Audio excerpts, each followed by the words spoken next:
코로나를 극복하기 위한 신앙 자세, 즉 이 마지막에 다다르고 있는 이 코로나 시대를 맞이해서 우리 그리스도인들이 어떤 마음으로 우리가 살아야 할까, 그리고 어떻게 대처해야 될까 하는 말씀을 드리겠습니다. 예수님의 제자들을 파송할 점에 세상의 분위기는 참으로 좋지 않았습니다. 유대 나라는 로마의 식민지가 되어져 있었고, 결과적으로 정치적인 자유도 그리고 평안도 없었습니다. 혼란과 두려움 속에 빠져 있었고, 특별히 유대교가 뿌리를 내리고 있는 유대 사회 속에 기독교가 피어난다는 것은 너무나 많은 저항과 핍박을 견디어 내어야만 하는 현실 속에 있었습니다. 예수를 믿는다고 알려지면 이렇게 사회로부터 격리당하게 되고 핍박당하고 때로는 죽임에 이르게까지 너무나 큰 시련이 그들을 기다리고 있었습니다. 그들은 이 세상을 어떻게 헤쳐나갈까 하는 정말 근심도 많았지만 두려움도 참 많았으리라고 생각합니다. 그런데 하나님의 은혜로 기독교는 뿌리를 내렸고 또 세상의 어둠을 이겼습니다. 예수님이 성천하신 지 천년이 훌쩍 지난 지금의 시대는 그때와 견주어 비교해 보면 과히 비교가 안 될 만큼 사회, 경제, 문화 모든 부분에서 엄청난 발전을 이루었습니다. 과학을 말하면 이제 달 날아가는 시대고 우주여행을 하는 시대입니다. 그리고 의학도 엄청 발달해서 온갖 약이 다 있고, 그리고 줄기세포가 현실화되고 복제인간을 만들어내는 데까지 이르는 초첨단 의학이 발달됐어요. 그런데 참 아이러니하게 이 감기 바이러스에 불과한 이 코로나가 온 세계를 뒤덮고 있고, 이 코로나가 우리의 두려움이 되어버렸습니다. 근데 이제 여기 잠에서 깨어나서 좀 담대하게 살았으면 좋겠어요. 왜 그러느냐 하면 육신의 질병은 왔다 가지만 사람이 마음이 병들고 두려움이 그 안에 들어오면 그때만 두려운 게 아니에요. 두려움에는 영이 있어요. 아시겠어요? 두려움에는 영이 있기 때문에 그 두려움의 영이 내 안에 들어와 내 마음을 딱 장악하게 되면 작은 일에도 두려워해요. 새로운 일을 도전하지 못해요. 피해볼까봐, 안 될까봐, 손해볼까봐, 죽을까봐, 실패할까봐 숱한 생각들이 확 밀려 들어와서 사람을 경직시켜요. 그리고 창의력도 사라지고 도전도 못하고 문을 잠가버리고 은폐형 인생을 살게 되면 그 결과 우울증 걸리고 여러 가지 정신적인 질환이 막 벌어지니, 그래서 여러분 코로나 기간 동안에 정신병원만 늘어났다잖아. 여러분 예수 믿는 사람들은 언제 어디서든지 세상 사람들과 달라야 돼요. 두려움 없이 살아야 돼요. 믿음은 두려움과 반대되는 말씀이에요. 아멘. 우리가 처음에는 잘 몰라서 매스컴에서 떠드는 소리만 듣다 보니까 움츠리기도 하고 두려워하기도 하고 주저하기도 했지만, 이제는 우리 다 코로나 앞에서도 담대해지기를 원하고 세상 앞에 담대해지기를 원하고 더욱더 미래 앞에 좀 담대해져야 됩니다. 코로나가 끝이 나도 두려움이 영에 쑥 들어와서 안 빠져나가면 여러분 미래는 두려움에 점철되게 되어져 있어요. 성경 곳곳에는 두려워하지 말라는 말씀이 숱하게 기록되어져 있어요. 우리가 세상을 향하여 돛을 올리고 항해를 시작할 때 누구나 파도 만나고 누구나 태풍 만날 수 있어요. 그런데 파도가 두려워서, 태풍이 두려워서 항해를 안 하면 인생을 주저앉는 거죠. 우리가 미래를 꿈꾸고 하나님의 뜻을 이루려 하다 보면 하나님이 제일 먼저 하는 말씀이 뭐냐? 가라는 거야. 가서 예루살렘과 유대와 사마리아와 땅끝까지 이르러 내 증인이 되라는 거예요. 근데 이렇게 마음에 딱 두려움이 들어와 버리면 세상을 향하여 문을 열지 못하는 거예요. 이 말씀을 들으시면서 사업하는 일에도, 가정을 꾸려나가는 일에도, 여러분의 자녀들을 양육하는 일에도, 앞으로 살아가야 될 내일의 시간에 관하여서도 두려움이 사라지기를 주의 이름으로 축원합니다. 지금까지 하나님께서 나를 지켜주셨으니 내일도 모레도 영원히 지켜주실 것을 믿기를 바랍니다. 그러기 위해서 오늘 본문 말씀에 예수님이 제 아들을 놓고 하시는 말씀이 내용이 너희 앞에 칼이 기다리고 핍박이 기다리고 죽음이 기다릴지라도 두려워하지 마라. 너 이길 수 있어. 그러시면서 어떤 마음으로 살면 이것을 이겨낼 수 있느냐? 세상과 질병과 사람을 두려워하지 말고 하나님을 두려워하며 살아라. 이 말씀하고 계시는 거예요. 28절 보니까 몸은 죽여도 영혼은 능히 죽이지 못하는 자들을 두려워하지 말고 오직 몸과 영혼을 능히 지옥에 멸하실 수 있는 이를 두려워해라. 너 몸은 죽어도 된다, 이런 의미가 아니라 세상 어둠의 권력이 할 수 있는 것은 내 몸에 해악을 끼치고 몸을 죽일 수도 있지만 인간의 몸은 영원한 게 아니다. 잠시 있다가 없어지는 안개와 같은 것이다. 인간에게는 두 가지의 생명이 있다. 하나는 육신의 생명이 하나가 있고 또 하나는 영원한 생명 하나가 있다. 육신의 생명은 내 몸의 죽음과 함께 사라지지만 내 육신 속에 담고 있는 영원한 생명은 영원히 있는 생명이다. 때문에 인간의 이 보이는 세상에 일어나는 모든 일로 인하여 영혼을 죽이는 일은 없어야 한다. 우리가 코로나로 인하여 물론 조심하고 방역하고 하셔야죠. 그럼에도 불구하고 이것이 두려워서 내 믿음이 좁혀지고 하나님 앞에 나오는 것이 두려워지면 안 된다는 것이죠. 바울은 인간에게 있어서 중요한 것은 육신이 아니라는 거예요. 예수님이 똑같은 말씀을 합니다. 진정 우리에게 진짜 생명은 영혼인데 사람들은 내 육신은 해할 수 있지만 영혼은 해할 수가 없다. 하나님은 우리를 지옥에 보내시기도 하고 천국에 보내시기도 하신 분이다. 때문에 그 하나님을 경외하며 살아야 한다. 그들이 아무리 우리를 핍박하고 죽일 수 있다 할지라도 우리 영혼은 못 죽인다. 때문에 영혼의 생명을 위하여 살아가라. 이 말씀을 하시는 겁니다. 예수님 당시 예수님을 믿고 교회를 다닌다는 것은 죽음을 각오를 해야 되는 시대였습니다. 때문에 육신의 건강만 챙기고 육신의 일만 도모하는 사람들은 예수 못 믿는 거예요. 보면 너무 지나치게 몸을 우상하는 분들이 없잖아 있어요. 감기만 한 번 걸려도 막 덜덜덜덜 떨고 막 그저 육신을 신주탄지 모시듯이 하는 사람들이 있어요. 근데 제가 보니까 몸을 적당하게 괴롭혀야 건강하다는 걸 알게 됐어요. 여러분, 옛날에 사람들은 맨날 일하고 잘 못 먹고 앉다 보니까 요즘 현대인의 성인병은 하나도 없었어요. 고지혈증 뭐 이런 거 없었다니까. 요즘은 몸을 너무 잘 먹이고 편하게 하다 보니까 이게 기름기가 끼니까 몸이 병이 걸리는 거예요.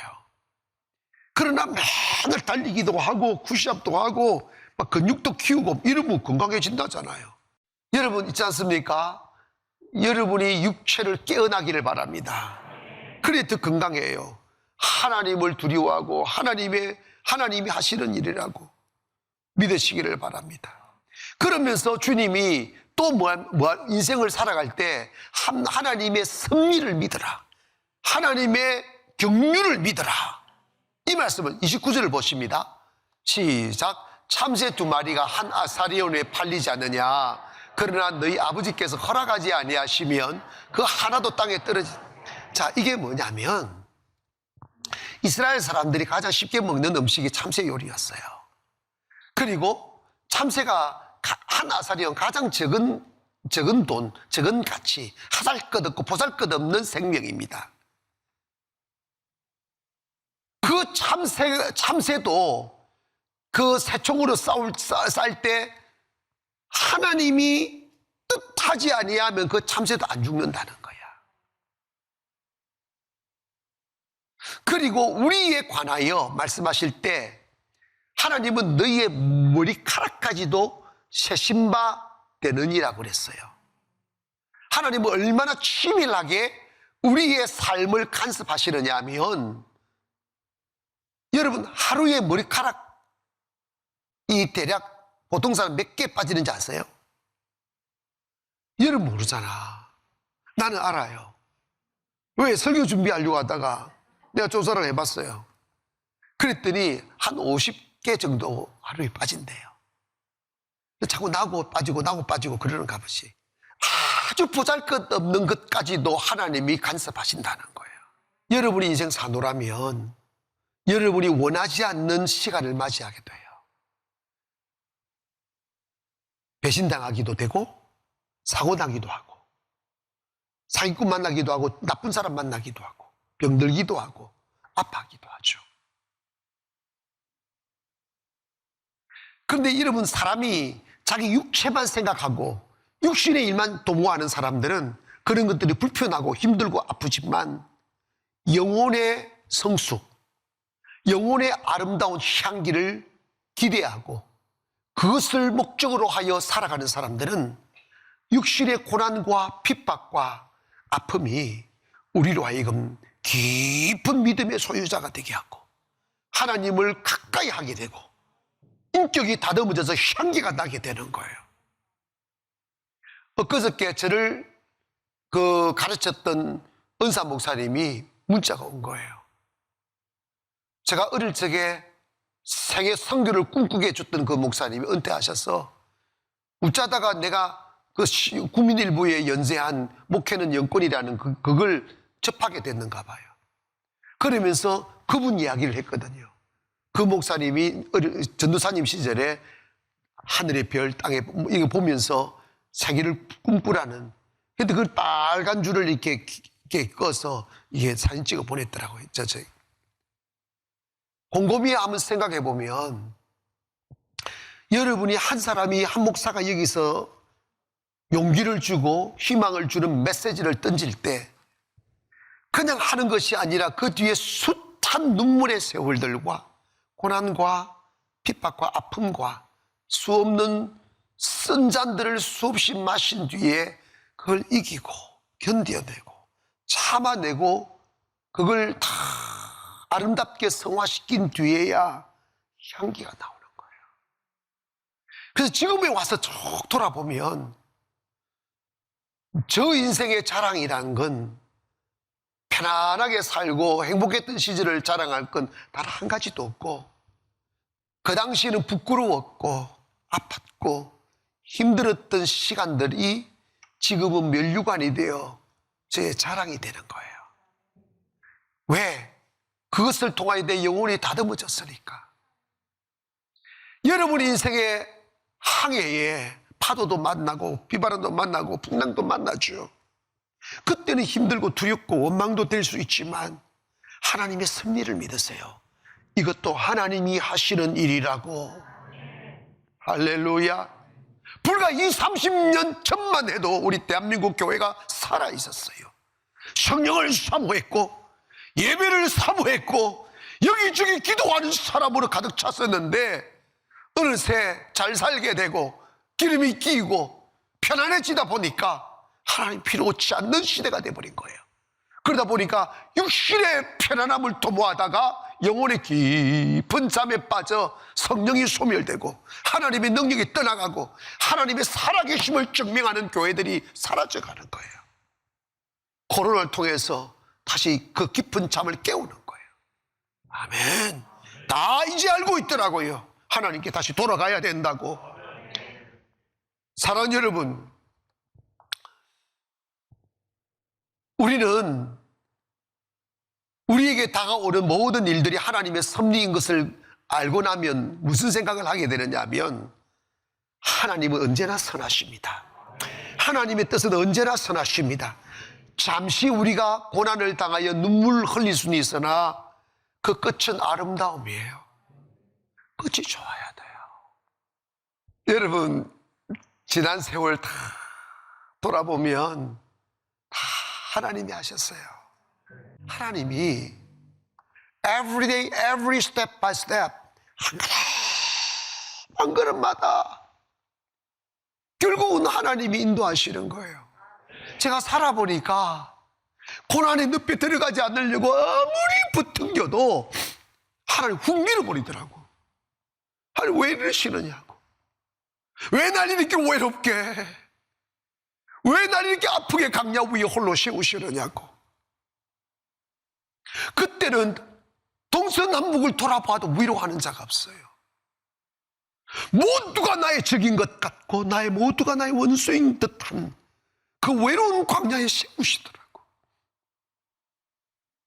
근데 여러분, 그 시간이 없다면 어떻게 아름다운 영혼의 꽃을 피울 수 있겠어요? 그 시간이 없었다면 우리가 어떻게 하나님을 노래할 수 있겠어요? 그 외로움과 그 고통이 없었다면 어떻게 슬퍼하는 자를 위로할 수 있겠냐고요. 그런 시간이 없었다면 모두가 하나님이 없다 외치며 어두운 쾌락의 늪에 빠져 허우적거리는 인류들에게 하나님은 살아계시다고 외칠 수가 있겠냐고요. 여러분, 이 땅을 덮고 있는 코로나도 하나님이 하시는 일이고, 개인적으로는 여러분이 이유 없이 모를 눈물과 고통을 다하는 것도 하나님이 하시는 거예요. 왜 날 이렇게 억울하게 하시느냐고 말씀하면 안 됩니다. 하나님의 역사는 언제나 선하십니다. 잠시 그 어둠이 지나가고 나면 누구도 거부할 수 없는 아름다운 태양이 동력 하늘을 비출 때는 그 찬란한 햇살이 기쁨이 되고 희망이 되는 거예요. 고난을 이긴 뒤의 말입니다. 여러분, 이제 우리 맞이해야 될 세상 앞에 여러분 마음 먹는 대로 되지 않는다고 원망하지 마시고 불평하지 마세요. 내가 하는 일이라고. 조금 두고 보면 코로나 끝나고 나면 하나님이 교회를 어떻게 일으키시고 우리 교회를 어떻게 축복하는지 보십시오. 하나님은 살아계십니다. 마지막으로 우리가 기억해야 될 게 뭐냐면, 하나님은 우리를 귀하게 여기십니다. 따라합시다. 하나님은 나를 귀하게 여기신다. 세상을 살아감에 있어서 가장 중요한 의식이 뭐냐면, 내가 나를 어떻게 생각하느냐에 대한 자존감의 문제입니다. 자존감이 낮은 사람들은 시련을 못 이겨내요. 억울함과 비난과 조소를 못 이겨내요. 턱 하면 죽어버린다고 했었고, 여러분, 예수 믿는 사람들은요, 조금 힘들다고, 조금 억울하다, 기분 나쁘다고 나 죽어버릴 거야 그 소리 하지 마. 입을 탁 깨매야 돼버려. 이겨내야 돼요. 하나님 도와주십니다. 그런데 있지 않습니까? 나는 종회자 종놈이야. 나는 배움이 없어. 나는 우리 집안이 원래 가난해. 나는 존재감이 없는 사람이야. 아무도 나를 알아주지 않아. 그런 게 아니야. 귀하게 여기세요. 내가 나를 귀하게 여기지 아니하면 누가 나를 귀하게 여겨줍니까? 여러분, 아내들은 여러분이 행복하려면요, 남편을 딥떠 올리세요. 당신은 위대한 사람이라고. 당신은 정말 하나님의 사랑하고 귀한 사람이라고. 여러분이 행복하고 잘 되려면 여러분이 남편이 말하는 대로 돼. 당신은 진짜 훌륭한 사람이라고. 당신은 진짜 하늘이 낸 사람이라고. 내가 당신 안 만났으면 내가 진짜 올 때 갈 데도 없었을 거라고. 그런다고 말한다고 여러분, 그런다고 이혼합니까? 그러면 남편이 완전히 돌아버려요. 어떻게 도느냐? 여러분 여왕처럼 모시기 시작하는 거야. 중요합니다. 먼저는 여러분 스스로를 귀하게 여기세요. 30절부터 이렇게 말합니다. 너희에게는 머리털까지 다 세신 바 되었나니 두려워하지 마라. 너희는 많은 참새보다 귀하니라. 많은 참새보다 귀하. 이면은 하나님 앞에서 여러분 한 분 소중한 사람이라는 거예요. 여러분 스스로를 귀하게 여기세요. 주님은 여러분을 향해서 뭐라고 말씀하시는지 아세요? 너는 내게 있어서 천하보다 귀하다. 우주보다 귀하다. 자기 자존감이 높아야 훌륭한 사람 되는 거예요. 여러분의 생각이 가는 곳에 여러분의 인생이 가게 되어 있어요. 높은 자리에 앉기 좋아하고 아름다운 곳에 살기 원하고 인정받기를 원하면서도 자기 자신을 귀하게 여기지 못하는데 어떻게 해야 되겠냐고 생각과 몸은 같이 가는 거예요. 하나님은 여러분을 핏값으로 사신 바 되었다고 그랬어요. 그 뭐냐면 예수님의 생명을 팔아 여러분을 샀단 말입니다. 그러면 여러분이 얼마나 소중한 존재이냐면 예수님의 몸값이에요. 예수님의 생명값입니다. 그만큼 하나님 앞에서 여러분 소중한 존재들이라고요.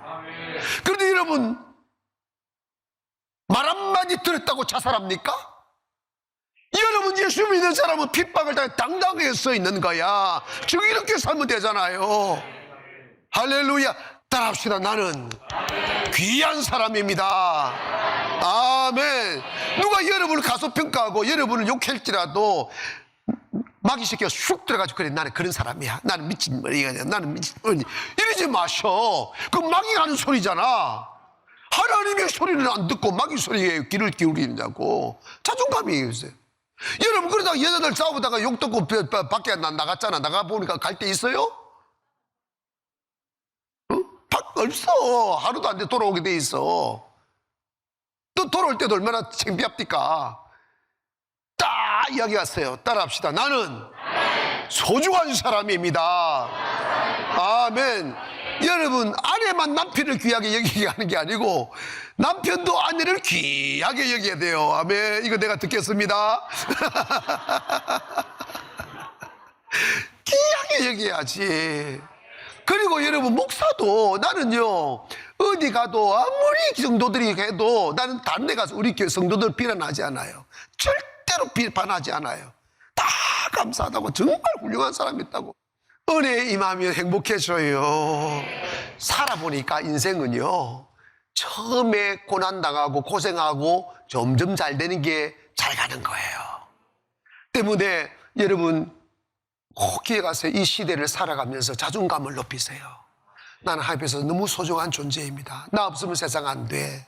나 없으면 우리 교회 안 돼. 나 없으면 우리 가정 안 돼. 나 없으면 대한민국 안 돼. 생각하시면서 정말 여러분이 정말 믿음의 사람 되려고 노력하세요.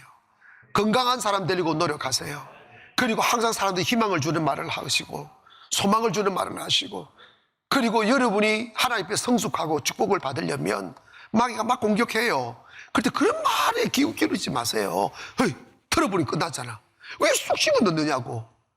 털어버리세요. 털어버리고 좋은 것만 받으세요. 건강한 사람은 받을 것과 받지 않을 걸 구분할 줄 아는 사람이에요. 자존감이 낮은 사람들 나쁜 것만 받아들이는 습관이 있어요. 좋은 거는 깡 잊어버려요. 그런데 건강한 사람은 좋은 걸 오래 생각하고 나쁜 걸 빨리 잊어버리는 능력이 있어요. 오늘 여러분 기억하세요. 여러분이 소중한 사람이라는 거. 너무 경직되지 않기를 바라고 가슴 활짝 열고 문을 열기를 원하며 이제 우리가 뭐 해야 되느냐. 회복으로 향하여 달려가야 됩니다. 주저앉은 교회, 주저앉은 성도, 주저앉은 사회가 다시 활기를 띄어야 돼요. 그러기 위해서 우리 그리스도인들이 담대하게 일어나 앞서 나가기를 주의 이름으로 축원합니다.